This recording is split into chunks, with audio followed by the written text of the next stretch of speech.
खूब खूब खूब खूब खूब तेरो नाम।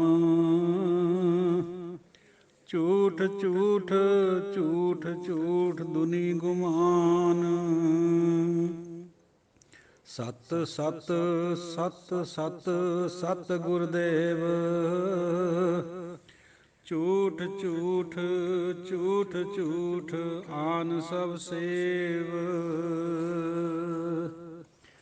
ਰਸ ਸੋਇਨਾ ਰਸ ਰੂਪਾ ਕਾਮਣ ਰਸ ਪਰਮਲ ਕੀ ਵਾਸ। ਰਸ ਘੋੜੇ ਰਸ ਸੇਜਾ ਮੰਦਰ ਰਸ ਮੀਠਾ ਰਸ ਮਾਸ। ਮਿੱਠਾ ਕੌੜਾ ਦੋ ਮੈਂ ਰੋਗ ਨਾਨਕ ਅੰਤ ਵਿਗੁਤੇ ਭੋਗ। ਮਿਠ ਰਸ ਖਾਏ ਸੋ ਰੋਗ ਭਰੀਜੈ ਕੰਦ ਮੂਲ ਚੁਣ ਖਾਏ ਕੰਦ ਮੂਲ ਸੁਖ ਨਾਹੀਂ। ਮਿੱਠਾ ਕੌੜਾ ਦੋ ਮੈਂ ਰੋਗ ਨਾਨਕ ਅੰਤ ਵਿਗੁਤੇ ਭੋਗ। ਮਿਠ ਰਸ ਖਾਏ ਸੋ ਰੋਗ ਭਰੀਜੈ ਕੰਦ ਮੂਲ ਸੁਖ ਨਾਹੀਂ।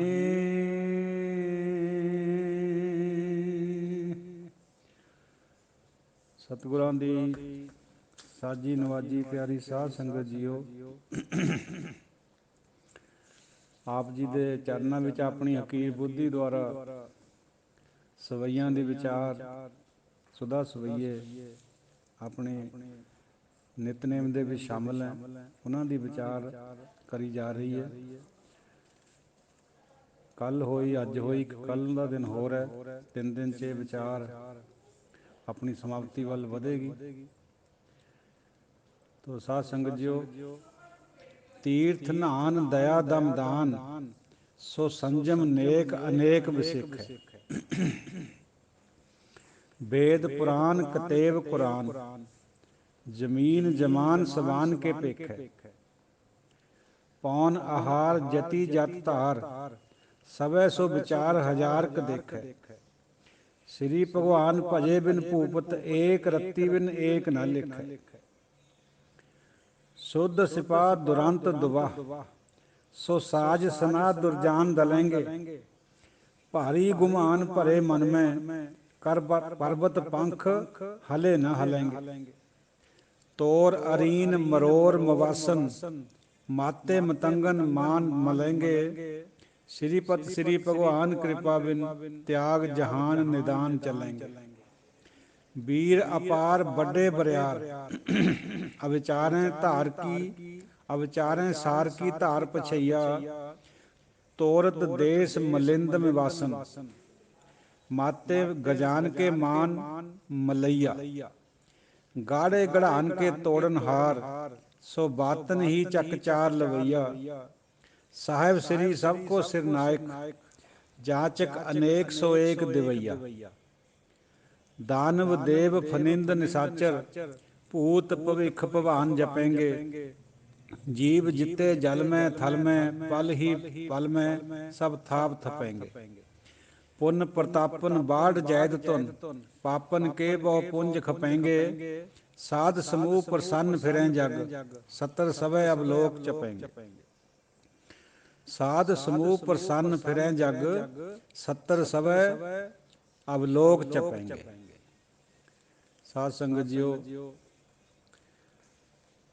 ਔਰ ਗੁਰੂ ਖਾਲਸਾ ਜੀਓ, ਗੁਰਬਾਣੀ ਵਿਚਾਰ ਦੇ ਪਤਵੰਤੇ ਸੱਜਣੋ, ਇਹ ਜਿਹੜੇ ਸਵਈਏ ਹੈ ਗੁਰੂ ਮਹਾਰਾਜ ਰਚਿਤ 10ਵੇਂ ਪਾਤਸ਼ਾਹ ਦੁਆਰਾ ਇਹ ਜਿਹੜੀ ਬਾਣੀ ਹੈ, ਇਹਦੇ ਵਿੱਚ ਭਾਵੇਂ ਹਉਮੈ ਦਾ ਬਹੁਤ ਜ਼ਿਕਰ ਹੈ, ਰਾਜਿਆਂ ਦਾ ਬਹੁਤ ਜ਼ਿਕਰ ਹੈ, ਵੀ ਅੰਤ ਨੂੰ ਹਾਰ ਕੇ ਜਾਂਦੇ ਹੋ। ਜਿਹੜੀ ਵੱਡੀ ਗੱਲ ਸਭ ਤੋਂ ਪਿੱਛੇ ਇਸ ਬਾਣੀ ਦੇ ਇਹ ਹੈ ਬਈ ਜੇ ਕਿਸੇ ਨੂੰ ਬਲ ਮਿਲਿਆ ਵੀ ਹੈ ਤਾਂ ਉਹ ਪਰਮਾਤਮਾ ਕਰਕੇ। ਪਰਮਾਤਮਾ ਦੀ ਵਡਿਆਈ ਕਦੇ ਵੀ ਨਹੀਂ ਭੁੱਲਣੀ ਚਾਹੀਦੀ। ਬੰਦੇ ਕੋਲ ਕਿੰਨੀ ਫੌਜਾਂ ਹੋਵੇ, ਕਿੰਨਾ ਹੀ ਸ਼ਕਤੀਸ਼ਾਲੀ ਹੋਵੇ, ਜੇ ਉਹਨੇ ਪਰਮਾਤਮਾ ਨੂੰ ਵਿਸਾਰ ਦਿੱਤਾ ਅੰਤ ਨੂੰ ਨਾਗੇ ਪਾਉਂ ਹੀ ਜਾਣਾ ਪੈਣਾ, ਇੱਥੇ ਜਿੱਤ ਕੇ ਨਹੀਂ ਜਾ ਸਕਦਾ। ਸੋ ਇਹਨਾਂ ਸਵਈਆਂ ਦੇ ਪਿੱਛੇ ਉਹੀ ਭਾਵ ਹੈ ਜਿਹੜਾ ਗੁਰਬਾਣੀ ਵਿੱਚ ਹੈ। ਸ਼ਬਦ ਜ਼ਰੂਰ ਇੱਧਰ ਥੋੜ੍ਹਾ ਜਿਹਾ ਫਰਕ ਨਾਲ ਹੈ, ਪਰ ਬਾਤ ਉਹੀ ਹੈ। ਔਰ ਜਿਹੜੇ ਸਮਾਜਿਕ ਕੁਰੀਤੀਆਂ ਗਲਤ ਫਹਿਮੀਆਂ ਔਰ ਧਰਮ ਦੇ ਨਾਂ ਦੇ ਉੱਤੇ ਕਰਮ ਧਰਮ ਕਰਿਆ ਜਾ ਰਿਹਾ, ਉਹਨਾਂ ਸਭ ਦਾ ਖੰਡਨ ਕਰਿਆ ਗਿਆ। ਆ ਦੇਖੋ, ਤੀਰਥ ਨਹਾਉਣ, ਤੀਰਥਾਂ ਦਾ ਨਹਾਉਣ ਕਰਨਾ ਦਇਆ, ਸੋ ਕਾਲਡ ਦਇਆ, ਦਮਦਾਨ ਪੈਸੇ ਧੇਲੇ ਦਾ ਦਾਨ, ਸੋ ਸੰਜਮ ਨੇਕ ਅਨੇਕ ਵਿਸੇਖ ਹੈ। ਬਹੁਤ ਕਿਸਮ ਦੇ ਸੰਜਮ ਕਰਦਾ ਹੈ, ਅਨੇਕਾਂ ਕਿਸਮ ਦੇ ਵਿਸ਼ੇਸ਼ ਤੌਰ ਪਰ ਕਰਦਾ ਉਹ ਡੁਐਲਿਟੀ ਵਿੱਚ ਹੈ, ਰੱਬ ਨੂੰ ਭੁੱਲ ਕੇ ਹੈ। ਕਿਸੇ ਹੋਰਾਂ ਦੇ ਮੁਤਲਕ, ਕਿਸੇ ਹੋਰਾਂ ਦੇ ਨਿਮਿੱਤ ਕਰਦਾ ਹੈ, ਪਰਮਾਤਮਾ ਦੇ ਨਿਮਿੱਤ ਨਹੀਂ ਕਰਦਾ। ਜ਼ਮੀਨ वेद पुराण कतेब कुरान, जमीन जमान सवान के पेख है। वेदां नूं, पुराणां नूं, कतेबां नूं, कुरान नूं बचदा है। सारे जमीन असमान जिन्ने भी हैं, सारिਆਂ ਦੇ धार्मिक ग्रंथ भी पढ़दा है, पढ़ाउंदा भी है। पौन आहार जति जत धार, पौणा दा हवा दा आहार करदा है।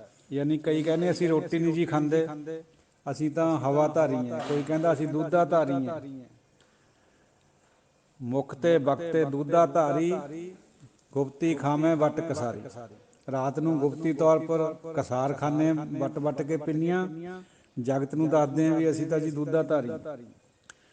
ਤੋ ਪੌਣ ਦਾ ਆਹਾਰ ਕਰਨ ਵਾਲੇ ਜਤੀ, ਜਤ ਰੱਖਣ ਵਾਲੇ, ਜਿਹੜੇ ਔਰਤ ਦੇ ਨੇੜੇ ਨਹੀਂ ਜਾਂਦੇ, बड़े हजारा ही देखे ऐसे। गुरु साहब फरमाने दशमेश जी, श्री भगवान भजे बिन भूपत, एक रत्ती बिन एक ना लेख है। जिन्ना चिर भगवान नूं, परमात्मा नूं भजदे नहीं है, कोई भी राजा एक रत्ती जोगा है, किसी लेखे च नहीं पैंदा। सब तो ज़्यादा वडियाई जिहड़ी है, इक्को एक वडियाई परमात्मा दे नाम दी है। दुनियावी तौर पर बड़ा हो जाना, कोई राजा महाराजा बन जाना, चक्रवर्ती राजा बन जाना, ये कोई बड़ी गल नहीं। बड़ी इस करके जरूर है भी जे वो परमात्मा नूं याद रखदा भी तैं मैनूं बनाया, फिर ठीक है। जे हौमे च करदा सारा कुछ, वो तो टुट के फिर वो व्यर्थ है, फिर उसकी कोई दरगाह दे विच कीमत नहीं पैनी। दुनिया भावें जो मर्जी जिन्ना मर्जी बड़ा करी जावे। सुध सिपाह दुरंत दुआ, सो साज सना दुरजान दलेंगे। शुद्ध सिपाही, शुद्ध तो किहड़े मतलब है इत्थे, जिन्हां दी ट्रेनिंग बहुत होई भी होवे। खालस बेडर निडर फौजां, जिन्हां नूं दूर नहीं करे, जिन्हां दा अंत नहीं लिया सकदा कोई बंदा। यानी इन्ने शक्तिशाली और इन्ने निडर, दूजिਆਂ ਨੂੰ दलण वाले दुबा, ते जिन्हां नूं हराया नहीं जा सकदा। सो साज सना दुरजान दलेंगे, ਜਿਹੜੇ ਸਮਝਦੇ ਆ ਵੀ ਅਸੀਂ ਸਨਾਹ ਪਾ ਕੇ, ਲੋਹੇ ਦੀ ਸੰਜੋਗ ਪਾ ਕੇ ਦੁਰਜਨਾਂ ਨੂੰ ਮਾਰਾਂਗੇ। ਭਾਰੀ ਗੁਮਾਨ ਭਰੇ ਮਨ ਮੈਂ, ਕਰ ਪਰਬਤ ਪੰਖ ਹਲੇ ਨਾ ਹਲੈਂਗੇ। ਇੰਨਾ ਗੁਮਾਨ ਮਨ ਵਿੱਚ ਭਰਿਆ ਪਿਆ ਮਨ ਬਈ ਪੰਖ ਲਾ ਕੇ ਪਰਬਤ ਤਾਂ ਬੇਸ਼ੱਕ ਉੱਡ ਜਾਵੇ, ਪਰੇ ਹੋ ਜਾਵੇ, ਪਰ ਅਸੀਂ ਆਪਣੀ ਜਗ੍ਹਾ ਤੋਂ ਪਿੱਛੇ ਨਹੀਂ ਹਟਾਂਗੇ। ਇੰਨਾ ਹੰਕਾਰ। ਤੋਰ ਅਰੀਨ ਮਰੋਰ ਮੁਵਾਸਨ, माते मतंगन मान मलेंगे। अरीन बहुवचन है अर दा, अर हुंदा दुश्मन।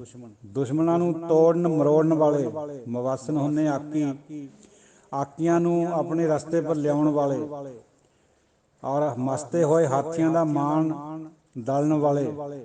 श्रीपत श्री भगवान कृपा बिन, त्याग जहान निदान चलेंगे। जिन्ना चिर उस पति परमेश्वर की कृपा नहीं है उन्हां पर, अखीर नूं जहान नूं त्याग के इत्थों चले जाएंगे। साध संगत जीओ, 10वें पातशाह जी की जिंदगी युद्धां विच गुजरी, लेकिन जिहड़ी बात देखण वाली वो ये है भी युद्ध के समय विच भी हथियारबंद हुंदे होए भी, और निडर सिख फौजां कोल हुंदे होए भी परमात्मा दा डर नहीं छड्डिया। ਜਦੋਂ ਹਰੀਚੰਦ ਹੰਡੂਰੀਆ ਰਾਜਾ ਭੰਗਾਣੀ ਦੇ ਯੁੱਧ ਵਿੱਚ ਕਹਿਣ ਲੱਗਾ ਦਸ਼ਮੇਸ਼ ਜੀ, ਇੱਕ ਕਿਸਮ ਦੀ ਉਹਨੇ ਟਿਚਕਰ ਕਰੀ ਗੁਰੂ ਸਾਹਿਬ ਨੂੰ ਵੀ ਸੁਣਿਆ ਤੁਹਾਡਾ ਘੋੜਾ ਹਿਮਾਲਿਆ ਨੂੰ ਪਾਰ ਕਰ ਜਾਂਦਾ ਉੜ ਕੇ, ਛਾਲ ਮਾਰ ਕੇ। ਦਸ਼ਮੇਸ਼ ਜੀ ਕਹਿੰਦੇ ਸਭ ਕਿਰਪਾ ਪਰਮਾਤਮਾ ਦੀ ਹੈ। ਕਹਿੰਦਾ ਫਿਰ ਮੈਂ ਵੀ ਆਪਣੇ ਆਪ 'ਚ ਕੁਛ ਹੈਗਾ, ਮੇਰੇ ਨਾਲ ਦੋ ਹੱਥ ਕਰੋ। ਕਹਿੰਦੇ ਜੀ ਦੇਖ ਲਓ, ਕਰ ਲਓ। ਅਸੀਂ ਉਹਦੇ ਹੁਕਮ ਵਿੱਚ ਹਾਂ।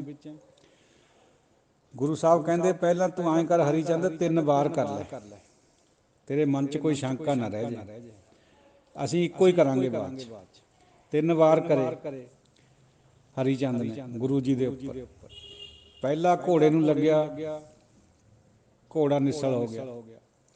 ਦੂਜਾ ਤੀਰ ਕੰਨ ਦੇ ਕੋਲ ਦੀ ਸ਼ੂਕ ਦਾ ਲੰਘ ਗਿਆ। ਗੁਰੂ ਸਾਹਿਬ ਨੇ ਸ਼ੁਕਰ ਕਰਿਆ ਵੀ ਤੈਂ ਮੈਨੂੰ ਬਚਾ ਲਿਆ, ਇਹ ਨਹੀਂ ਕਿਹਾ ਵੀ ਮੈਂ ਬਚ ਗਿਆ।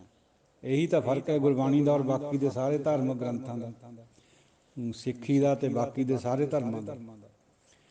ਸਿੱਖਾਂ ਵਿੱਚ ਵੀ ਜਿਹੜੇ ਪਰਮਾਤਮਾ ਪਰ ਖੜ੍ਹੇ ਆ ਉਹਨਾਂ ਤੇ ਬਾਕੀ ਦੇ ਸਿੱਖਾਂ ਦਾ, ਡੇਰੇਦਾਰੀ ਦਾ। ਤੋ ਜਦੋਂ ਤੀਜਾ ਤੀਰ ਮਾਰਿਆ, ਉਹ ਗੁਰੂ ਸਾਹਿਬ ਦੇ ਜਿਹੜਾ ਕਮਰ ਕਸਾ ਸੀ, ਚਮੜੇ ਦੀ ਪੇਟੀ ਬੰਨੀ ਹੋਈ ਸੀ, ਉਹਦੇ ਵਿੱਚ ਆ ਕੇ ਲੱਗਿਆ। ਉਹਦੀ ਚੁੰਝ ਉਹਨੂੰ ਚੀਰ ਕੇ ਥੋੜ੍ਹੀ ਜਿਹੀ ਮਾਸ ਦੇ ਅੰਦਰ ਚਲੀ ਗਈ, ਬਹੁਤੀ ਨਹੀਂ ਗਈ, ਘਾਉ ਨਹੀਂ ਬਹੁਤਾ ਹੋਇਆ, ਥੋੜ੍ਹਾ ਜਿਹਾ ਖੂਨ ਨਿਕਲਿਆ। ਜਬੈ ਬਾਣ ਲੱਗ ਗਿਓ ਤਬੈ ਰੋਸ ਜਾਗਿਓ। ਕਹਿੰਦੇ ਹਰੀ ਚੰਦਾ ਫਿਰ ਹੁਣ ਸਿੱਧਾ ਹੋ ਜਾ, ਤੈਂ 3 ਵਾਰ ਕਰ ਲਏ। ਇੱਕ ਮਾਰਿਆ ਖਿੱਚ ਕੇ, ਹੋ ਗਿਆ, ਸਮਾਪਤ ਹੋ ਗਈ ਲੀਲਾ ਉਹਦੀ ਹਰੀ ਚੰਦ ਦੀ। ਸੋ ਕਹਿਣ ਤੋਂ ਮੁਰਾਦ ਇਹ ਵੀ ਜਿਹੜੇ ਸਮਝਦੇ ਆ ਵੀ ਪਰਬਤ ਪੰਖ ਲਾ ਕੇ ਹਿਲ ਜੂ, ਪਰ ਅਸੀਂ ਨਹੀਂ ਹਿਲ ਸਕਦੇ। ਪਰਮਾਤਮਾ ਨੇ ਉਸ ਸਾਰਿਆਂ ਦਾ, ਉਹਨਾਂ ਸਭ ਦਾ ਖਾਤਮਾ ਕਰਿਆ। 5ਵੇਂ ਪਾਤਸ਼ਾਹ ਦੇ ਉੱਤੇ ਉਹਨਾਂ ਦੇ ਵੱਡੇ ਭਰਾਤਾ ਸੁਲੀ ਖਾਨ ਨੂੰ ਚੜ੍ਹਾ ਕੇ ਲਿਆ ਰਹੇ ਆ, ਮੁਗਲ ਸੈਨਾਪਤੀ ਨੂੰ, ਜਰਨੈਲ ਸੀ। ਸਿੱਖਾਂ ਨੇ ਤੌਖਲਾ ਕਰਿਆ ਵੀ ਗੁਰੂ ਮਹਾਰਾਜ ਜੀ ਸੁਲੀ ਖਾਂ ਆ ਰਿਹਾ ਹੈ, ਕੋਈ ਉਪਾਅ ਕਰੀਏ, ਕੋਈ ਬੰਦੇ ਭੇਜੀਏ ਮੂਹਰੇ ਵਾਲੀ।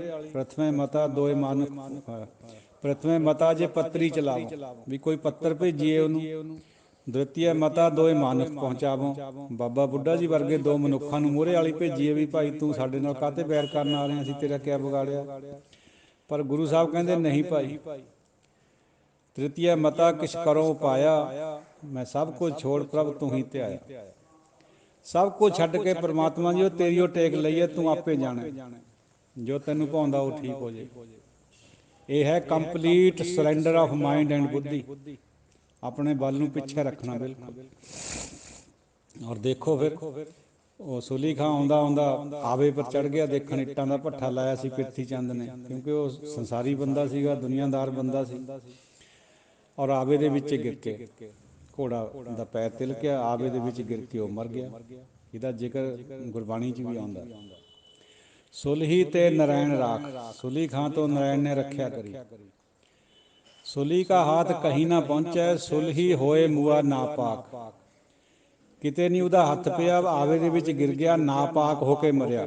ਮੁਸਲਮਾਨ ਭਰਾ ਅੱਗ ਵਿੱਚ ਜਲਣੇ ਨੂੰ ਨਾਪਾਕ ਹੋ ਕੇ ਮਰਨਾ ਕਹਿੰਦੇ, ਉਹ ਕਹਿੰਦੇ ਵੀ ਦੱਬਣਾ ਠੀਕ ਹੈ। ਉਹਨਾਂ ਦਾ ਇਹ ਖਿਆਲ ਹੈ।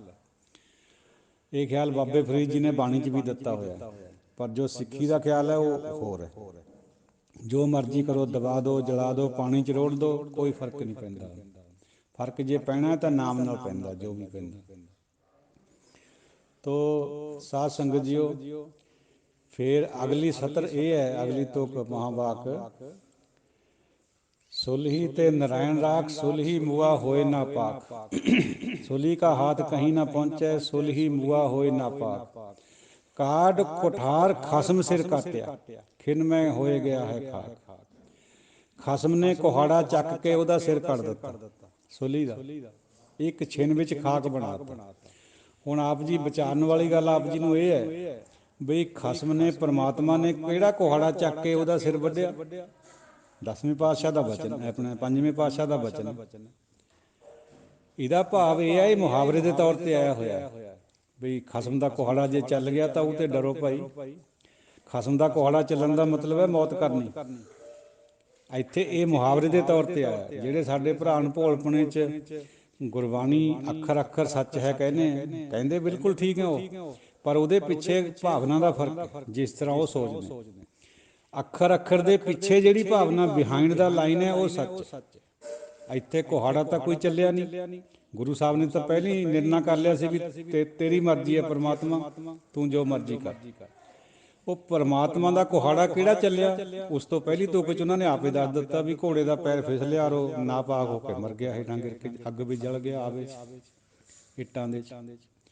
ਤੋ ਮੁਹਾਵਰੇ ਵੀ ਗੁਰਬਾਣੀ 'ਚ ਬਹੁਤ ਆਏ ਹੋਏ ਆ। ਇਹ ਗੱਲ ਵਿਚਾਰਨ ਵਾਲੀ ਹੈ, ਸੋਚਣ ਵਾਲੀ ਹੈ। ਤੋ ਮੁੱਖ ਦੀ ਗੱਲ ਇਹ ਵੀ ਕੋਈ ਵੀ ਵੱਡੇ ਤੋਂ ਵੱਡਾ ਰਾਜਾ, ਵੱਡੇ ਤੋਂ ਵੱਡਾ ਸੋਹਣਾ ਮਨੁੱਖ ਜਾਂ ਸੁੰਦਰ ਔਰਤ ਜਾਂ ਹੋਰ ਕੋਈ ਵੀ ਗੁਣ ਹੋਵੇ, ਚੰਗਾ ਕਵੀ ਹੋਵੇ, ਚੰਗਾ ਬੁੱਤਘਾੜਾ ਹੋਵੇ, ਕੋਈ ਵੀ ਗੁਣ ਹੋਵੇ, ਜੇ ਉਹ ਪਰਮਾਤਮਾ ਨੂੰ ਨਹੀਂ ਯਾਦ ਕਰਦਾ ਤਾਂ ਉਹ ਸਾਰਾ ਹੀ ਨਿਸ਼ਫਲ ਚਲੇ ਜਾਂਦਾ। ਦੁਨੀਆ ਦੇ ਵਿੱਚ ਵਡਿਆਈ ਹੋਊਗੀ, ਲੇਕਿਨ ਪਰਮਾਤਮਾ ਦੀ ਦਰਗਾਹ 'ਚ ਉਹਦੀ ਕੋਈ ਵਡਿਆਈ ਨਹੀਂ। ਸਾਰੀ ਗੁਰਬਾਣੀ, ਸਾਰੀ ਸਿੱਖੀ ਪਰਮਾਤਮਾ ਦੇ ਨਾਮ ਦੇ ਉੱਤੇ ਖੜੀ। ਅੱਜ ਕੱਲ੍ਹ ਦੇ ਜਿਹੜੇ ਅਸੀਂ ਲੋਕ ਥੋੜ੍ਹੇ ਜਿਹੇ ਵਿਦਵਾਨ ਬਣ ਜਾਂਦੇ ਹਾਂ, ਅਸੀਂ ਤਾਂ ਫਿਰ ਇਹ ਕਹਿੰਦੇ ਜੀ ਨਹੀਂ ਨਹੀਂ, ਨਾਮ ਦੀ ਤਾਂ ਕੋਈ ਲੋੜ ਨਹੀਂ, ਆਪਣਾ ਚੰਗਾ ਕੰਮ ਕਰੋ, ਇਮਾਨਦਾਰੀ ਨਾਲ ਡਿਊਟੀ ਕਰੋ, ਇਹੀ ਨਾਮ ਹੈ। ਇਸ ਤਰ੍ਹਾਂ ਵੀ ਕਹਿੰਦੇ ਸੁਣਦਾ ਦੱਸ। ਨਹੀਂ ਨਹੀਂ ਭਾਈ, ਇਹ ਬਾਤ ਨਹੀਂ ਹੈ। ਗੁਰਬਾਣੀ ਤਾਂ ਚੱਲਦੀ ਉਹ ਇੱਕ ਤੋਂ ਹੈ ਤੇ ਇੱਕ ਤੇ ਆ ਕੇ ਖੜਦੀ ਹੈ। ਪਰਮਾਤਮਾ ਤੋਂ ਹੀ ਸਭ ਕੁਛ ਆਇਆ, ਵਿੱਚ ਜਾ ਕੇ ਪਰਮਾਤਮਾ ਦੇ ਸਭ ਕਾਸੇ ਨੇ ਫੇਰ ਲੀਨ ਹੋ ਜਾਣਾ, ਫਿਰ ਸਮਾਪਤੀ ਹੋ ਜਾਣੀ ਦੁਨੀਆ ਦੀ। ਫੇਰ ਬਣਾ ਲਏਗਾ, ਉਹ ਤਾਂ ਉਹਦੀ ਮੌਜ ਹੈ। ਕਿੰਨੀ ਵਾਰ ਪਹਿਲਾਂ ਵੀ ਬਣਾ ਲਿਆ, ਕਿੰਨੀ ਵਾਰ ਮਿਟਾ ਲਿਆ। ਹਰਨ ਭਰਨ ਜਾਂ ਕਾ ਨੇਤਰ ਫੋਰ, ਇੱਕ ਅੱਖ ਦੇ ਝਮੱਕੇ 'ਚ ਉਹ ਬਣਾ ਦਿੰਦਾ, ਮਿਟਾ ਦਿੰਦਾ। ਤੋ ਸਾਧ ਸੰਗਤ ਜੀਓ, ਜਿੰਨਾ ਚਿਰ ਅਸੀਂ ਪਰਮਾਤਮਾ ਨੂੰ ਯਾਦ ਨਹੀਂ ਕਰਦੇ, ਸਾਡੀ ਇਮਾਨਦਾਰੀ ਨਾਲ ਕਰੀ ਹੋਈ ਡਿਊਟੀ ਠੀਕ ਹੈ, ਇੱਕ ਹੱਦ ਤੱਕ ਅੱਛੀ ਹੈ, ਮੋਰਲ ਡਿਊਟੀ ਹੈ, ਮੋਰੈਲਿਟੀ ਹੈ ਉਹ, ਲੇਕਿਨ ਡਿਵਿਨਿਟੀ ਨਹੀਂ ਹੈ। ਉਹ ਪਰਮਾਤਮਾ ਦੇ ਨਾਲ ਮਿਲਾਪ ਨਹੀਂ ਕਰਾ ਸਕਦੀ। ਪਰਮਾਤਮਾ ਦਾ ਮਿਲਾਪ ਤਾਂ ਉਹਦੇ ਨਾਮ ਨਹੀਂ ਕਰਾਉਣਾ, ਔਰ ਸੰਗਤ ਵਿੱਚ ਜਾ ਕੇ ਹੋਣਾ ਇਹ ਸਾਰਾ ਕਾਰਜ। ਸੰਗਤ ਅਸੀਂ ਕਰਦੇ ਨਹੀਂ, ਡਿਊਟੀ ਅਸੀਂ ਕਹਿੰਦੇ ਅਸੀਂ ਇਮਾਨਦਾਰੀ ਨਾਲ ਕਰਦੇ ਹਾਂ, ਉਹ ਤਾਂ ਹਉਮੈ ਦਾ ਰੂਪ ਹੈ ਦੂਜਾ। ਅਸੀਂ ਜੀ ਜ਼ਮੀਰ ਨਾਲ ਚੱਲਦੇ ਹਾਂ, ਜ਼ਮੀਰ ਵੀ ਹਉਮੈ ਦਾ ਰੂਪ ਹੈ। ਸੰਸਾਰ ਤੋਂ ਮਾਤਾ ਪਿਤਾ ਤੋਂ ਮਿਲੀ ਹੁੰਦੀ ਹੈ, ਭਾਵੇਂ ਕਿ ਨਾ ਜ਼ਮੀਰੇ ਵਾਲਿਆਂ ਨਾਲੋਂ ਜ਼ਮੀਰ ਬੜੀ ਵਧੀਆ ਗੱਲ ਹੈ ਸੰਸਾਰ 'ਚ, ਪਰ ਜਿੱਥੇ ਡਿਵਿਨਿਟੀ ਹੈ ਉੱਥੇ ਜ਼ਮੀਰ ਵੀ ਗੁਰੂ ਨੂੰ ਅਰਪਣ ਕਰਨੀ ਪੈਂਦੀ ਹੈ। ਆਪਾਂ ਆਪਣਾ ਖਤਮ ਕਰਨਾ ਪੈਂਦਾ, ਲੇਸ ਮਾਤਰ ਵੀ ਕਿਤੇ ਮੈਂ ਨਾ ਵੱਜ ਬਾਕੀ। ਇਹ ਹੈ ਗੁਰਮਤਿ ਦਾ ਅਸੂਲ। ਦਸ਼ਮੇਸ਼ ਜੀ ਵੀ ਇਹੀ ਦਰਸਾ ਰਹੇ। ਔਰ ਭੰਗਾਣੀ ਦੇ ਯੁੱਧ ਤੋਂ ਬਾਅਦ ਗੁਰੂ ਸਾਹਿਬ ਨੇ ਲਿਖਿਆ, ਭਈ ਜੀਤ ਮੇਰੀ ਕਿਰਪਾ ਕਾਲ ਕੇਰੀ। ਮੇਰੀ ਜਿੱਤ ਹੋਈ ਹੈ, ਲੇਕਿਨ ਕਿਰਪਾ ਕਾਲ ਦੀ, ਪਰਮਾਤਮਾ ਦੀ ਹੋਈ ਹੈ। ਪਰਮਾਤਮਾ ਨੂੰ ਕਾਲ ਕਿਹਾ। ਸਾਡੇ ਕਈ ਉਲਟਾ ਸੋਚਣ ਵਾਲੇ ਲੋਕ ਇਹ ਕਹੀ ਜਾਂਦੇ ਵੀ ਇਹ ਤਾਂ ਜੀ ਮਹਾਕਾਲ ਦੀ ਪੂਜਾ ਕਰੀ ਹੈ ਗੁਰੂ ਸਾਹਿਬ ਨੇ, ਜਾਂ ਕਿਸੇ ਦੇਵੀ ਦੀ ਪੂਜਾ ਕਰੀ ਹੈ, ਭਗਉਤੀ ਦੀ। ਉਹ ਨਹੀਂ ਪਾਈ ਇਸ ਤਰ੍ਹਾਂ ਦੀ ਗੱਲ ਨਹੀਂ। ਉਹਦੀ ਲਿਖਤ ਨੂੰ ਤਾਂ ਪੜ੍ਹੋ ਵੀ ਕਿਆ ਲਿਖਦੇ ਆ ਵਿੱਚ। ਤਰਜਮਾ ਜ਼ਰੂਰ ਕਰਿਆ ਉਹਨਾਂ ਨੇ ਦੂਜੇ ਗ੍ਰੰਥਾਂ ਦਾ, ਪਰ ਉਹਨਾਂ ਨੇ ਇਹ ਨਹੀਂ ਕਿਤੇ ਵੀ ਦੇਵੀ ਦੀ ਪੂਜਾ ਕਰੀ ਜਾਂ ਕਿਸੇ ਗਣੇਸ਼ ਦੀ ਪੂਜਾ ਕਰੀ, ਨਹੀਂ। ਮੈਂ ਨਾ ਗਣੇਸ਼ਾ ਪ੍ਰਥਮ ਮਨਾਉ, ਕਿਸ਼ਨ ਵਿਸ਼ਨ ਕਬਹੂ ਨਾ ਤਿਉ। ਉਹ ਤਾਂ ਇਹਨਾਂ ਚੀਜ਼ਾਂ ਤੋਂ ਬਹੁਤ ਦੂਰ ਸੀਗੇ, ਕੇਵਲ ਇੱਕ ਪਰ ਖੜੇ ਸੀ। ਦਸੇ ਗੁਰੂ ਸਾਹਿਬਾਨਾਂ ਦੀ ਇੱਕੋ ਹੀ ਜੋਤ ਹੈ। ਤੋ ਇਹ ਬਾਣੀ ਨੂੰ ਜਿਹੜਾ ਦਸਮ ਗ੍ਰੰਥ ਹੈ, ਇਹਦੇ ਵਿੱਚੋਂ ਜਿਹੜੀ ਬਾਣੀ ਖਾਸ ਕਰਕੇ ਅੰਮ੍ਰਿਤ ਦੇ ਸਮੇਂ ਪੜ੍ਹੀ ਜਾਂਦੀ, ਛਕਾਉਣ ਦੇ ਸਮੇਂ, ਖੰਡੇ ਬਾਟੇ ਦੀ ਪਹੁਲ 'ਚ, ਔਰ ਨਿਤਨੇਮ ਵਿੱਚ ਸ਼ਾਮਲ ਹੈ। ਇਹ ਗੁਰਸਿੱਖਾਂ ਨੇ ਗੁਰੂ ਦੇ ਰੂਪ ਵਿੱਚ ਨਿਤਨੇਮ 'ਚ ਸ਼ਾਮਲ ਕਰੀ ਹੈ। ਗੁਰਸਿੱਖਾਂ ਕੋਲ ਗੁਰਿਆਈ ਹੈ। ਉਦੋਂ ਸਾਰੀ ਕੌਮ ਇੱਕ ਸੀ, ਕੋਈ ਬਹੁਤੀਆਂ ਵੰਡੀਆਂ ਨਹੀਂ ਸੀ ਪਈਆਂ ਹੋਈਆਂ। ਉਹਨਾਂ ਨੇ ਇਹ ਲਾਗੂ ਕਰੀ ਸੀ। ਸਾਨੂੰ ਸਿਰ ਝੁਕਣਾ ਚਾਹੀਦਾ ਗੁਰੂ ਪੰਥ ਦੇ ਅੱਗੇ, ਗੁਰੂ ਖਾਲਸੇ ਦੇ ਹੁਕਮ ਅੱਗੇ। ਜਦ ਦਸ਼ਮੇਸ਼ ਜੀ ਹੇਠਾਂ ਗੋਡਾ ਲਗਾ ਕੇ ਆਪ ਪੰਜਾਂ ਤੋਂ ਅੰਮ੍ਰਿਤ ਛਕ ਸਕਦੇ ਹਾਂ, ਆਪ ਉਹਨਾਂ ਦੇ ਕਹਿਣ ਤੋਂ ਸ੍ਰੀ ਚਮਕੌਰ ਸਾਹਿਬ ਨੂੰ ਛੱਡ ਸਕਦੇ ਹਾਂ, ਆਪ ਉਹਨਾਂ ਦੇ ਕਹਿਣ ਤੋਂ ਦਾਦੂ ਦੀ ਸਮਾਧ ਦੇ ਉੱਤੇ ਆਪਣੇ ਆਪ ਨੂੰ ਸਜ਼ਾ ਲਵਾ ਸਕਦੇ, 125 ਰੁਪਈਆ ਜਾਂ 500 ਰੁਪਈਆ ਅਲੱਗ-ਅਲੱਗ ਜੇਕਰ, ਔਰ ਚਾਨਣੀ ਲੈ ਕੇ ਦਿੱਤੀ ਲੰਗਰ ਦੀ ਉਹਨਾਂ ਨੂੰ, ਸੰਗਤ ਨੂੰ। ਹਾਲਾਂਕਿ ਉਹ ਉਹਨਾਂ ਦਾ ਇੱਕ ਕ੍ਰਿਸ਼ਮਾ ਸੀ, ਉਹਨਾਂ ਦੀ ਇੱਕ ਕਲਾ ਸੀ, ਦੇਖਣ ਪਰਖਣ ਖਾਤਰ ਵੀ ਮੇਰਾ ਖਾਲਸਾ ਕਿਤੇ ਜਿੱਕਣ ਮੈਂ ਤੀਰ ਨਾਲ ਨਮਸਕਾਰਦਾ ਦਾਦੂ ਦੀ ਸਮਾਧ ਨੂੰ, ਵੀ ਕਿਆ ਇਹ ਵੀ ਨਮਸਕਾਰ ਕਰਨਗੇ? ਨਹੀਂ ਕਰੀ ਖਾਲਸੇ ਨੇ। ਭਾਈ ਦਇਆ ਸਿੰਘ ਜੀ ਨੇ ਟੋਕ ਦਿੱਤੇ ਵੀ ਗੁਰੂ ਸਾਹਿਬ ਸਾਰੀ ਉਮਰ ਤੁਹਾਨੂੰ ਸਾਨੂੰ ਇਹ ਸਿਖਾਉਂਦਿਆਂ ਨੂੰ ਹੋ ਗਿਆ ਵੀ ਇੱਕ ਨਾਲ ਖੜਨਾ ਹੈ, ਮੜੀ ਮਸਾਨ ਕੋਲ ਜਾਣਾ ਨਹੀਂ, ਤੁਸੀਂ ਕਿਉਂ ਤੀਰ ਨਾਲ ਨਮਸਕਾਰ ਕਰੀ? ਕਹਿੰਦੇ ਭਾਈ ਗਲਤ ਕੰਮ ਹੈ, ਸਜ਼ਾ ਲਾਓ। ਪਰਖਣੇ ਸੀ ਬਸ, ਖਾਲਸਾ ਪਰਖ ਲਿਆ ਵੀ ਪੂਰਾ। ਜਿਵੇਂ ਘੁਮਿਆਰ ਆਪਣੇ ਘੜੇ ਨੂੰ ਬਣਾ ਕੇ ਉੱਪਰੋਂ ਠਣਕਾ ਕੇ ਦੇਖਦਾ ਵੀ ਕੱਚਾ ਹੈ ਜਾਂ ਪੱਕਾ ਹੈ, ਤਾਂ ਉਹਨਾਂ ਨੇ ਦੇਖ ਲਿਆ ਵੀ ਖਾਲਸਾ ਪੱਕਾ, ਸਜ਼ਾ ਬੇਸ਼ੱਕ ਲਵਾ ਲਈ ਆਪਣੇ ਆਪ ਨੂੰ, ਪਰ ਉਹ ਸਿਧਾਂਤ ਪ੍ਰਗਟ ਕਰ ਦਿੱਤਾ ਵੀ ਗੁਰੂ ਖਾਲਸਾ ਜਿਹੜਾ ਇਹਦੇ ਕੋਲ ਗੁਰਿਆਈ ਹੈ। ਔਰ ਸਾਧ ਸੰਗਤ ਜੀਓ, ਖਾਲਸਾ ਜਿਹੜਾ ਹੈ ਆਪਣਾ, ਜਿਹੜਾ ਗੁਰੂ ਦਾ ਕਨਸੈਪਟ ਹੈ, ਇਹ ਹੈ ਵੀ ਆਤਮਾ ਗ੍ਰੰਥ ਵਿੱਚ, ਸਰੀਰ ਪੰਥ ਵਿੱਚ। ਗੁਰੂ ਗ੍ਰੰਥ ਸਾਹਿਬ ਜੀ ਦੀ ਤਾਬਿਆ ਜਿੱਥੇ ਪ੍ਰਕਾਸ਼ ਹੈ, ਉੱਥੇ ਜਿਹੜੇ 5 ਪਿਆਰੇ ਸੰਗਤ ਵਿੱਚੋਂ ਚੁਣੇ ਜਾਂਦੇ ਆ, ਜਿੰਨਾ ਚਿਰ ਉਹ ਉੱਥੇ ਰਹਿੰਦੇ ਪ੍ਰਕਾਸ਼ ਦੇ ਵਿੱਚ, ਉਹ ਸਾਡੇ ਗੁਰੂ ਹੁੰਦੇ। ਇਹ ਗੱਲ ਭਾਵੇਂ ਕਿਸੇ ਨੂੰ ਚੰਗੀ ਲੱਗੇ ਜਾਂ ਨਾ ਲੱਗੇ, ਜਦੋਂ ਉੱਥੋਂ ਹਟ ਗਏ ਫਿਰ ਗੁਰੂ ਨਹੀਂ ਰਹਿ ਜਾਂਦੇ। ਸਿਰਫ ਉਸੇ ਟਾਈਮ ਇਹ ਕਿਹਾ ਜਾਂਦਾ ਹੈ ਵੀ ਪਰਮਾਤਮਾ ਦੀ ਰੂਹ ਉਹਨਾਂ ਪੰਜਾਂ ਪਿਆਰਿਆਂ ਦੇ ਅੰਦਰ, ਗੁਰੂ ਦੀ ਰੂਹ ਹਲੂਲ ਕਰਦੀ ਹੈ। ਹਲੂਲ ਅਰਬੀ ਵਰਡ ਹੈ। ਉਹਨਾਂ ਦੇ ਅੰਦਰ ਪਰਪੱਕ ਹੋ ਕੇ ਯਾਨੀ ਉਜਾਗਰ ਹੁੰਦੀ ਹੈ। ਤੋ ਜਿਹੜਾ ਗੁਰੂ ਦਾ ਕਨਸੈਪਟ ਹੈ, ਅਸੀਂ ਤਾਂ ਸਿੱਖ ਇਸੇ ਵਿੱਚ ਭਟਕੇ ਫਿਰਦੇ ਹਾਂ। ਹਾਲੇ ਸਾਨੂੰ ਐਵੇਂ ਨਹੀਂ ਸਮਝ ਲੱਗਦੀ ਵੀ ਗੁਰੂ ਕੌਣ ਹੈ। ਇਸੀ ਕਰਕੇ ਫਿਰ ਇੰਤਸ਼ਾਰ ਪੈਂਦਾ, ਵੰਡੀਆਂ ਪਈਆਂ ਹੋਈਆਂ ਸਿੱਖੀ ਦੇ ਵਿੱਚ ਵੀ ਬਹੁਤ ਸਾਰਾ ਕੁਛ ਹੋ ਗਿਆ। ਇੱਕ ਦੀ ਦੂਜਾ ਗੱਲ ਸੁਣਨ ਨੂੰ ਤਿਆਰ ਹੀ ਨਹੀਂ ਹੈ। ਵੀਰ ਅਪਾਰ ਵੱਡੇ ਬਰਿਆਰ ਅਵਿਚਾਰੈ ਸਾਰ ਕੀ ਧਾਰ ਪਛਈਆ। ਵੱਡੇ ਵੱਡੇ ਅਪਾਰ ਵੀਰ ਬਰਿਆੜ, ਅੱਜ ਕੱਲ੍ਹ ਸ਼ਬਦ ਆਪਾਂ ਬਰਿਆੜ ਵਰਤਦੇ ਹਾਂ। ਬਰਿਆੜ ਹੁੰਦਾ ਜਿਹੜਾ ਆਪਣੇ ਆਪ ਨੂੰ ਖੱਬੀ ਖਾਂ ਸਮਝਦਾ ਹੋਵੇ, ਕੁਬਲੀ ਖਾਨ ਸਮਝਦਾ ਹੋਵੇ। ਅਵਿਚਾਰੈ ਸਾਰ ਕੀ ਧਾਰ ਪਛਈਆ, ਸਾਰ ਲੋਹੇ ਨੂੰ ਕਹਿੰਦੇ। ਅਵਿਚਾਰੈ ਬਿਨਾਂ ਵਿਚਾਰ ਤੋਂ ਨਿਡਰ ਹੋ ਕੇ ਲੋਹੇ ਦੀ ਧਾਰ ਨੂੰ ਸਹਿਣ ਵਾਲੇ, ਯਾਨੀ ਜੰਗ ਯੁੱਧ ਕਰਨ ਵਾਲੇ, ਤਲਵਾਰਾਂ ਦੇ ਫੱਟ ਸਹਿਣ ਵਾਲੇ। ਇਹ ਜਿਹੇ ਬੜੇ ਬੜੇ ਵੀਰ ਬਰਿਆੜ ਤੋੜਤ ਦੇਸ਼ ਮਲਿੰਦ ਮਵਾਸਨ, ਦੇਸ਼ਾਂ ਨੂੰ ਤੋੜਨ ਵਾਲੇ, ਆਕਿਆਂ ਨੂੰ ਨਿਮਾਉਣ ਵਾਲੇ, ਮਲਣ ਵਾਲੇ। ਮਾਤੇ ਗਜਾਨ ਕੇ ਮਾਨ ਮਲਈਆ, ਔਰ ਮਾਤੇ ਗਜਾਨ ਕੇ ਮਾਨ ਮਲਈਆ, ਔਰ ਹਾਥੀਆਂ ਦਾ ਮਾਣ ਮਲਣੇ ਵਾਲੇ, ਤੋੜਨ ਵਾਲੇ, ਮਸਤੇ ਹੋਏ ਹਾਥੀਆਂ ਦਾ। ਗਾੜੇ ਗੜਾਨ ਕੇ ਤੋੜਨਹਾਰ, ਬਹੁਤ ਪੱਕੇ ਕਿਲਿਆਂ ਨੂੰ ਤੋੜਨ ਵਾਲੇ, ਜਿਹੜੇ ਪੱਕੇ ਕਿਲੇ ਪੱਥਰ ਦੇ ਬਣੇ ਹੋਵੇ ਉਹਨਾਂ ਨੂੰ ਵੀ ਤੋੜਨ ਵਾਲੇ। ਸੋ ਬਾਤਨ ਹੀ ਚੱਕ ਚਾਲ ਲਵਈਆ, ਜਿਹੜੇ ਗੱਲਾਂ ਨਾਲ ਹੀ ਸਾਰੇ ਦੇਸ਼ਾਂ ਦੇ ਉੱਤੇ ਰਾਜ ਕਰ ਲੈਣ। ਉਹਨਾਂ ਦੀ ਇੱਕ ਘੁਰਕੀ ਤੋਂ ਹੀ ਸਾਰਾ ਸੰਸਾਰ ਮੂਹਰੇ ਚੱਲ ਪਵੇ। ਸਾਹਿਬ ਸ੍ਰੀ ਸਭ ਕੋ ਸਿਰ ਨਾਇਕ, ਜਾਚਕ ਅਨੇਕ ਸੋ ਏਕ ਦਵਈਆ। ਸਭਨਾਂ ਦੇ ਸਿਰ ਦੇ ਉੱਤੇ ਸਿਰ ਨਾਇਕ ਪਰਮਾਤਮਾ ਹੈ, ਸਾਹਿਬ ਉਹੀ ਹੈ। ਬਾਕੀ ਸਭ ਜਾਚਕ ਹੈ, ਮੰਗਤੇ ਹੈ, ਦੇਣ ਵਾਲਾ ਇੱਕੋ ਹੀ।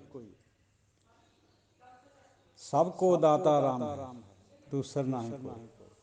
ਪਰਮਾਤਮਾ ਦੇਣ ਵਾਲਾ ਹੈ, ਦਾਤਾ ਹੈ, ਅਸੀਂ ਸਾਰਾ ਸੰਸਾਰ ਉਹਦਾ ਮੰਗਤਾ। ਦਾਨਵ ਦੇਵ ਫਨਿੰਦ ਨਿਸਾਚਰ, ਦੇਵਤੇ ਔਰ ਦੈਂਤ। ਦਾਨਵ ਫਨਿੰਦ ਜਿਹੜਾ ਸ਼ੇਸ਼ਨਾਗ ਹੈ, ਯਾਨੀ ਸੱਪਾਂ ਦਾ ਰਾਜਾ। ਨਿਸਾਚਰ ਰਾਤ ਨੂੰ ਚੱਲਣ ਫਿਰਨ ਵਾਲੇ, ਭੂਤ ਪ੍ਰੇਤ ਸੱਪ ਵਗੈਰਾ। ਭੂਤ ਭਵਿੱਖ ਭਵਾਨ ਜਪੈਂਗੇ, ਪਹਿਲੇ ਸਮਿਆਂ ਵਿੱਚ ਵੀ, ਹੁਣ ਵੀ, ਤੇ ਆਉਣ ਵਾਲੇ ਸਮੇਂ ਵਿੱਚ ਵੀ ਸਭ ਉਹਨੂੰ ਜਪਦੇ ਆ। ਇਹ ਹੋਰ ਜਗ੍ਹਾ ਗੁਰਬਾਣੀ 'ਚ ਵੀ ਇਹਦਾ ਹਵਾਲਾ ਆਉਂਦਾ। ਜੋ ਬੋਲਤ ਹੈ ਮ੍ਰਿਗ ਮੀਨ ਪੰਖੇਰੂ, ਸੋ ਬਿਨ ਹਰ ਜਾਪਤ ਹੈ ਨਹੀਂ ਹੋਰ। ਸਭ ਜੀਵ ਜੰਤੂ ਉਸੇ ਨੂੰ ਜਪਦੇ। ਤੋ ਸਾਧ ਸੰਗਤ ਜੀ, ਉਹ ਜਿਹੜਾ ਨਿਸਾਚਰ ਸ਼ਬਦ ਹੈ, ਨਿਸ ਮੈਨੇ ਰਾਤ ਹੁੰਦਾ। ਨਵਚਰ ਹੁੰਦੇ, ਨਵ ਹੁੰਦਾ ਆਕਾਸ਼, ਜਿਹੜੇ ਉੱਪਰ ਉੱਡਣ ਵਾਲੇ ਨੇ। ਥਲਚਰ ਹੁੰਦੇ ਜਿਹੜੇ ਥਲ ਪਰ ਰਹਿੰਦੇ। ਜਲਚਰ ਹੁੰਦੇ ਜਿਵੇਂ ਮੱਛੀਆਂ ਵਗੈਰਾ, ਉਹ ਜਲ ਵਿੱਚ ਰਹਿੰਦੇ। ਉਸੇ ਤਰ੍ਹਾਂ ਇਹ ਨਿਸਾਚਰ ਸ਼ਬਦ ਹੈ, ਰਾਤ ਨੂੰ ਚੱਲਣ ਫਿਰਨ ਵਾਲੇ, ਹਮੇਸ਼ਾ ਉਹਨੂੰ ਜਪਦੇ ਰਹਿੰਦੇ। ਜੀਵ ਜਿੱਤੇ ਜਲ ਮੈਂ ਥਲ ਮੈਂ, ਪਲ ਹੀ ਪਲ ਮੈਂ ਸਭ ਥਾਪ ਥਪੈਂਗੇ। ਜਿੰਨੇ ਜਲ ਵਿੱਚ ਜੀਵ ਹੈ, ਥਲ ਪਰ ਜੀਵ ਹੈ, ਇੱਕ ਪਲ ਦੇ ਵਿੱਚ ਸਭ ਨੂੰ ਬਣਾਇਆ ਉਹਨੇ। ਕੀਤਾ ਪਸਾਓ ਏਕੋ ਕਵਾਓ, ਜਪਜੀ ਸਾਹਿਬ। ਇੱਕ ਕਵਾਓ, ਇੱਕ ਵਾਕ ਬੋਲਿਆ, ਸਾਰੀ ਸ੍ਰਿਸ਼ਟੀ ਸਾਜੀ ਗਈ। ਇਹ ਗੁਰਬਾਣੀ ਦਾ ਫੰਡਾਮੈਂਟਲ ਸਿਧਾਂਤ। ਔਰ ਇਹਦੇ ਨਾਲ ਇਹ ਵੀ ਹੈ ਵੀ ਜਿਹੜਾ ਡਾਰਵਿਨ ਦੀ ਥਿਊਰੀ ਹੈ ਨਾ, ਵੀ ਹੌਲੀ ਹੌਲੀ ਵਿਕਾਸ ਹੁੰਦਾ ਆਇਆ, ਕਰਮ ਵਿਕਾਸ ਕਹਿੰਦੇ ਜਿਹਨੂੰ। ਵੀ ਪਹਿਲਾਂ ਇੱਕ ਸੈੱਲ ਵਾਲੇ ਪਾਣੀ 'ਚ ਜੀਵ ਹੋਏ, ਫਿਰ ਜਲ ਔਰ ਥਲ 'ਤੇ ਰਹਿਣ ਵਾਲੇ ਜਿਵੇਂ ਡੱਡੂ ਹੈ ਉਹ ਹੋਏ। ਉਹਨਾਂ ਤੋਂ ਬਾਅਦ ਫਿਰ ਰੀਂਗਣ ਵਾਲੇ ਜੀਵ ਹੋਏ, ਜਿਵੇਂ ਮਗਰਮੱਛ ਵਗੈਰਾ ਔਰ ਕੋੜ ਕੇਲੇ। ਫਿਰ ਚਾਰ ਪੈਰਾਂ ਵਾਲੇ ਜੀਵ ਪੈਦਾ ਹੋ ਗਏ। ਉਸ ਤੋਂ ਬਾਅਦ ਬਾਂਦਰ ਬਣਿਆ, ਫਿਰ ਮਨੁੱਖ ਬਣਿਆ। ਉਹ ਇਸ ਤਰ੍ਹਾਂ ਦਾ ਹੈ। ਦੋਹੇ ਸਿਧਾਂਤਾਂ ਨੂੰ ਗੁਰਮਤਿ ਵਿੱਚ ਪ੍ਰਵਾਨਗੀ ਹੈਗੀ ਹੈ। ਜਦ ਸੰਸਾਰ ਸਾਜਿਆ, ਧਰਤੀ ਸਾਜੀ, ਸੂਰਜ ਸਾਜ ਦਿੱਤਾ ਇੱਕਦਮ, ਉੱਥੋਂ ਹੀ ਇਹ ਸਾਰਾ ਕੁਛ ਚੱਲਿਆ। ਅਤੇ ਹੁੰਦਾ ਆਇਆ ਵਿਕਾਸ। ਵਿਕਾਸ ਦੀਆਂ ਕੜੀਆਂ ਵੀ ਹੈ ਸਾਧ ਸੰਗਤ ਜੀ। ਸਾਇੰਸ ਦੇ ਵਿੱਚ ਇਹ ਗੱਲ ਆਉਂਦੀ ਹੈ ਵੀ ਜਿਹੜੇ ਇੱਕ ਸੈੱਲਾਂ ਵਾਲੇ ਜੀਵ, ਪੈਰਾਮੀਸ਼ੀਅਮ ਔਰ ਅਮੀਬਾ, ਜਿਹੜੇ ਅੱਖ ਨਾਲ ਵੀ ਦਿਖਦੇ ਨਹੀਂ, ਉਸ ਪਾਣੀ 'ਚ ਪੈਦਾ ਹੋ ਗਏ ਅਮੀਨੋ ਐਸਿਡਸ ਤੋਂ। ਉਹਨਾਂ ਤੋਂ ਬਾਅਦ ਫਿਰ ਜਿਹੜੀਆਂ ਮੱਛੀਆਂ ਪਾਣੀ 'ਚ ਰਹਿੰਦੀਆਂ ਉਹ ਜੀਵ ਪੈਦਾ ਹੋਏ ਵਿਕਾਸ ਕਰਕੇ। ਮੱਛੀਆਂ ਤੋਂ ਡੱਡੂ ਬਣਿਆ। ਇਹਨਾਂ ਦੇ ਵਿਚਾਲੇ ਅੰਦਰ ਇਹਨਾਂ ਦੀ ਹਾਰਟ ਵਿੱਚ ਵੀ ਅੰਤਰ ਦਾ ਫਰਕ ਹੈ। ਮੱਛੀ ਦੇ 2 ਖਾਨੇ ਹੁੰਦੇ ਹਾਰਟ ਵਿੱਚ, ਡੱਡੂ ਦੇ 3 ਹੁੰਦੇ। ਫਿਰ ਜਿਹੜਾ ਮਗਰਮੱਛ ਹੈ ਰਿੰਗਣ ਵਾਲੇ ਜੀਵ, ਹਾਲਾਂਕਿ ਬਾਕੀ ਦੇ ਜਿਹੜੇ ਜੀਵ ਹੈ ਰਿੰਗਣ ਵਾਲੇ ਉਹਨਾਂ ਦੇ 4 ਖਾਨੇ ਨਹੀਂ ਹੁੰਦੇ, ਲੇਕਿਨ ਮਗਰਮੱਛ ਦੇ 4 ਖਾਨੇ ਹੁੰਦੇ। ਉਹ ਥੋੜ੍ਹਾ ਜਿਹਾ ਹੋਰ ਵਿਕਾਸ ਕਰਕੇ ਅਗਲੀ ਪੌੜੀ ਹੈ, ਫਿਰ ਅਗਲਾ ਡੰਡਾ ਹੈ ਇਸ ਵਿਕਾਸ ਦੀ ਲੜੀ ਦਾ। ਉਸ ਤੋਂ ਬਾਅਦ ਜਿੰਨੇ 4 ਪਾਏ ਉਹਨਾਂ ਦੇ 4 ਖਾਨੇ ਹੁੰਦੇ, ਜਿਨ੍ਹਾਂ ਦੇ ਵਿੱਚੋਂ ਹੀ ਬਾਂਦਰ ਨਿਕਲੇ, ਬਾਂਦਰਾਂ 'ਚੋਂ ਹੀ ਮਨੁੱਖ ਬਣਿਆ। ਸਾਰਿਆਂ ਦੇ ਵਿਚਾਲੇ ਕੜੀਆਂ ਹੈ ਜੁੜਦੀਆਂ, ਡਾਰਵਿਨ ਨੇ ਜੋੜੀਆਂ ਹੈ, ਹੁਣ ਤਾਂ ਹੋਰ ਵੀ ਜ਼ਿਆਦਾ ਜੁੜਦੀਆਂ। ਸੋ ਚਲੋ ਇਹ ਤਾਂ ਇੱਕ ਪਾਸੇ ਦੀ ਥਿਊਰੀ ਹੈ ਕਰਮ ਵਿਕਾਸ ਦੀ, ਲੇਕਿਨ ਹੋ ਸਭ ਉਹਦੇ ਹੁਕਮ ਵਿੱਚ ਰਿਹਾ। ਕਈ ਵਾਰ ਪਹਿਲਾਂ ਵੀ ਹੋ ਲਿਆ, ਕਦ ਮਿਟਾ ਦੇਣਾ, ਕਦ ਫੇਰ ਕਰ ਲੈਣਾ, ਇਹ ਉਹਨੂੰ ਉਹੀ ਜਾਣਦਾ, ਦੂਜੇ ਨੂੰ ਕਿਸੇ ਨੂੰ ਕੋਈ ਪਤਾ ਨਹੀਂ। ਨਾ ਹੀ ਪੁਰਾਣਾ 'ਚ ਇਹਦਾ ਕੋਈ ਜ਼ਿਕਰ ਹੈ, ਨਾ ਹੀ ਕੁਰਾਨ 'ਚ ਜ਼ਿਕਰ ਹੈ ਵੀ ਕਦ ਧਰਤੀ ਥਾਪ ਹੋਈ ਹੈ, ਕਦ ਬਣੀ ਹੈ, ਜਾਂ ਕਰਤਾ ਸ੍ਰਿਸ਼ਟੀ ਕੋ ਸਾਜੈ ਆਪੇ ਜਾਣੈ ਸੋ। ਇਹ ਉਹਨੂੰ ਪਤਾ ਸਭ ਕੁਛ ਵੀ ਕਦ ਕਰਨਾ, ਕਦ ਕਰਿਆ, ਕਦ ਫੇਰ ਕਰਨਾ, ਕਦ ਮਿਟਾ ਦੇਣਾ, ਕਿਸੇ ਨੂੰ ਕੋਈ ਪਤਾ ਨਹੀਂ। ਪੁੰਨ ਪ੍ਰਤਾਪਨ ਬਾੜ ਜੈਤ ਧੁਨ, ਪਾਪਨ ਕੇ ਬਹੁ ਪੁੰਜ ਖਪੈਂਗੇ। ਪੁੰਨਾਂ ਦੇ ਪ੍ਰਤਾਪ ਨਾਲ ਜੈ ਜੈਕਾਰ ਦੀ ਧੁਨੀ ਵੱਧਦੀ ਹੈ। ਸਾਧ ਸੰਗਤ ਜੀਓ, ਪੁੰਨ ਗੁਰਬਾਣੀ ਅਨੁਸਾਰ ਜਿਹੜੇ ਸੋ ਕਾਲਡ ਪੁੰਨ ਪਾਪ ਹੈ ਉਹਨਾਂ ਨੂੰ ਨਹੀਂ ਮੰਨਤਾ ਹੈ, ਉਹ ਤਾਂ ਹਉਮੈ ਚੋਂ ਨਿਕਲਦੇ। ਠੀਕ ਹੈ, ਜਿਹੜੇ ਪੁੰਨ ਹੈ ਬੁਰੇ ਤਾਂ ਨਹੀਂ ਹੈ ਉਹ, ਪਰ ਹੈ ਉਹ ਹਉਮੈ ਦਾ ਹੀ ਰੂਪ ਹੈ। ਜਿਹੜਾ ਪੁੰਨ ਗੁਰਬਾਣੀ ਦਾ ਉਹ ਹੈਗਾ ਕਲਯੁਗ ਵਿੱਚ ਨਾਮ ਦੇ ਗੁਣ ਗਾਉਣੇ, ਪਰਮਾਤਮਾ ਦਾ ਨਾਮ ਜਪਣਾ, ਉਹ ਹੈ ਅਸਲੀ ਪੁੰਨ। ਕਲ ਮੈਂ ਇਹੋ ਪੁੰਨ ਗੀਤ ਗੋਬਿੰਦ ਕਾ, ਗੁਣ ਗੋਬਿੰਦ ਕਾ। ਤੋ ਜਦੋਂ ਕੋਈ ਬੰਦਾ ਇਹੋ ਜਿਹੇ ਪਾਪ ਪੁੰਨ ਕਰਦਾ ਹੈ, ਨਾਮ ਜਪਣ ਵਾਲੇ ਸਭ ਜੀਵ ਕਰਦੇ ਹੈ, ਤਾਂ ਫਿਰ ਜਿਹੜੀ ਧੁਨੀ ਹੈ ਜਿੱਤ ਦੀ, ਜੈ ਜੈਕਾਰ ਦੀ, ਉਹ ਪੈਦਾ ਹੁੰਦੀ ਹੈ, बढ़ਦੀ ਹੈ, ਵੱਧਦੀ ਹੈ, ਔਰ ਉਹਦੇ ਨਾਲ ਜਿੰਨੇ ਪਾਪ ਹੈ ਦੁਨੀਆ ਦੇ ਉਹ ਖਪਦੇ ਹੈ, ਫਿਰ ਘਟਦੇ। ਕਈ ਇਹ ਵੀ ਸਵਾਲ ਕਰ ਦਿੰਦੇ ਵੀ ਪਾਪ ਤਾਂ ਜੀ ਹੁਣ ਬਹੁਤ ਜ਼ਿਆਦਾ, ਉਹ ਭਾਈ ਨਾਲ ਦੀ ਨਾਲ ਉਹ ਖਤਮ ਵੀ ਕਰਿਆ ਜਾ ਰਿਹਾ, ਔਰ ਇਹ ਉਹਦੀ ਰਜਾ ਹੀ ਹੈ। ਜੇ ਕਿਸੇ ਟਾਈਮ ਵੱਧ ਗਿਆ ਤਾਂ ਵੀ ਉਹਦੀ ਰਜਾ, ਜੇ ਘਟੂਗਾ ਤਾਂ ਵੀ ਉਹਦੀ ਰਜਾ। ਸਾਧ ਸਮੂਹ ਪ੍ਰਸੰਨ ਫਿਰੈ ਜਗ, ਸਤਰ ਸਵੈ ਅਵਲੋਕ ਚਪੈ। ਸਾਧੂ ਸਮੂਹ, ਸਾਧੂਆਂ ਦੇ ਟੋਲੇ ਸਭ ਪ੍ਰਸੰਨ ਫਿਰਦੇ ਜੱਗ ਵਿੱਚ। ਜਿਹੜੇ ਦੁਸ਼ਮਣ ਹੈ 70, ਉਹ ਦੇਖਦੇ ਹੀ ਉਹਨਾਂ ਨੂੰ ਪਿੱਛੇ ਹਟ ਜਾਂਦੇ। ਹੁਣ ਇਹਨੂੰ ਆਪਾਂ ਆਖਰੀ ਗੱਲ 'ਚ ਨਾ ਲਈਏ, ਸਾਧੂਆਂ ਨੂੰ ਤਾਂ ਦੁੱਖ ਦੇਣ ਵਾਲੇ ਵੀ ਬਹੁਤ ਪੈਦਾ ਕਰੇ ਆ ਉਹਨੇ। ਰਾਹੂ ਕੇਤੂ ਵੀ ਚਮੇੜ ਦਿੰਦਾ ਸਾਧੂਆਂ ਨੂੰ, ਆਪੇ ਫਿਰ ਨਿਦਾਨ ਵੀ ਕਰਦਾ। ਔਰ ਜਿਹੇ ਜਿਹੇ ਮਹਾਂਪੁਰਸ਼ਾਂ ਨੂੰ ਉਹਨਾਂ ਦਾ ਸਰੀਰਕ ਤੌਰ ਦੇ ਉੱਤੇ ਇਸ ਸੰਸਾਰ ਦੇ ਵਿੱਚੋਂ ਉਹਨਾਂ ਨੂੰ ਜਾਣਾ ਪਿਆ ਜ਼ੁਲਮ ਕਰਕੇ, ਇਹ ਵੀ ਉਹਦਾ ਹੁਕਮ ਹੈ, ਇਹ ਉਹਦੇ ਹੁਕਮ ਤੋਂ ਬਾਹਰ ਨਹੀਂ ਹੈ ਕੋਈ ਵੀ ਚੀਜ਼। ਜਦੋਂ ਪੰਜਵੇਂ ਪਾਤਸ਼ਾਹ ਨੂੰ ਛਡਾ ਸਕਦਾ ਉਹ ਸੁਲੀ ਤੋਂ ਔਰ ਸਲੱਬੀ ਖਾਂ ਦੋਹਾਂ ਤੋਂ ਬਾਅਦ ਵਿੱਚ ਫਿਰ ਗੁਰੂ ਸਾਹਿਬ ਨੂੰ ਸੀਸ ਲਿਆ ਜਾਂਦਾ, ਜਦੋਂ ਉਬਲਦੀ ਦੇਗ ਉਬਾਲ ਕੇ ਬਾਅਦ ਵਿੱਚ ਤਵੀ 'ਤੇ ਬਿਠਾ ਲਿਆ ਜਾਂਦਾ। ਫਿਰ ਹੁਕਮ ਹੈ ਉਹਦਾ, ਉਹ ਉਹਦੇ ਟੋਟਲ ਭਾਣੇ 'ਚ ਹੁੰਦੇ।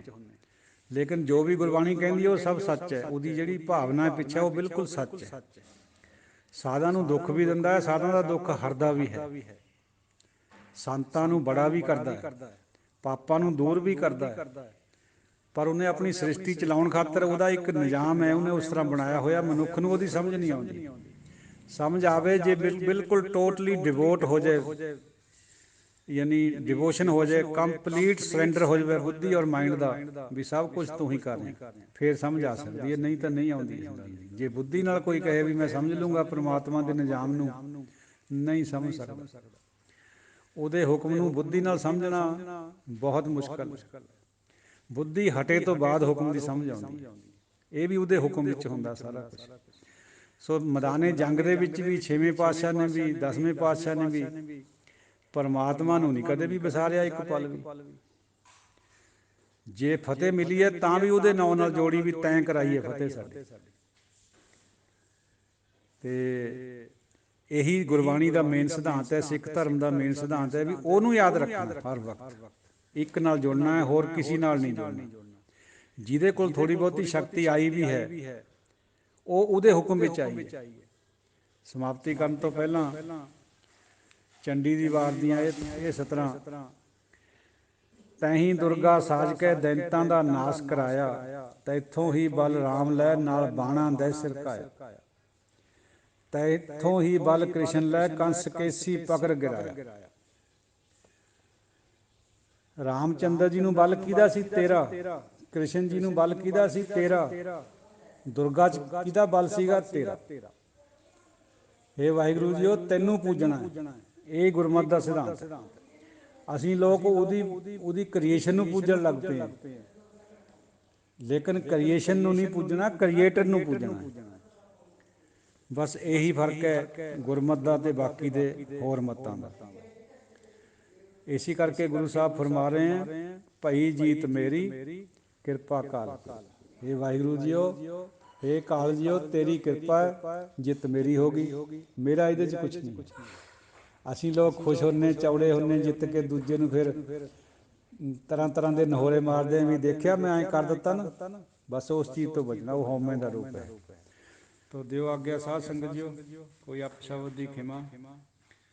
ਹਕੀਰ ਬੁੱਧੀ ਹੈ, ਵਿਚਾਰਾਂ ਕਰਦਿਆਂ ਇਹ ਜੀ ਉੱਚਤਮ ਉੱਚੀ ਬਾਣੀ ਆਸਾਂ ਤੋਂ ਹਿਰਦਿਆਂ ਦੀਆਂ ਡੂੰਘਾਈਆਂ 'ਚੋਂ ਨਿਕਲੀ ਹੋਈ, ਇਹਦੀ ਵਿਚਾਰ ਕਰਦਿਆਂ ਕੁਛ ਤਾਂ ਜ਼ਰੂਰ ਤਰੁੱਟੀਆਂ ਰਹਿ ਜਾਂਦੀਆਂ, ਇਹ ਤਾਂ ਪੱਕੀ ਗੱਲ ਹੈ। ਕਿਉਂਕਿ ਉਹੋ ਜਿਹਾ ਹੋਵੇ ਕੋਈ ਬੰਦਾ ਤਾਂ ਉਹਦੀ ਵਿਆਖਿਆ ਪੂਰੀ ਕਰ ਸਕਦਾ।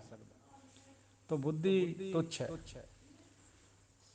ਕੋਈ ਨਾ ਕੋਈ ਜ਼ਰੂਰ ਤਰੁੱਟੀ ਹੁੰਦੀ ਹੈ, ਉਹ ਆਪ ਜੀ ਫਿਰ ਬਖਸ਼ਣਹਾਰ ਹੈ। ਸੰਗਤ ਜ਼ਰੂਰ ਬਖਸ਼ ਦਿਓ। ਗੁਰੂ ਹਮੇਸ਼ਾ ਹੀ ਕਿਰਪਾਲੂ ਹੈ, ਦਿਆਲੂ ਹੈ, ਉਹਦੀ ਕਿਰਪਾ ਨਾਲ ਇਹ ਚੱਲਦਾ, ਅਦਰਵਾਈਜ਼ ਤਾਂ ਹੋ ਹੀ ਨਹੀਂ ਸਕਦਾ।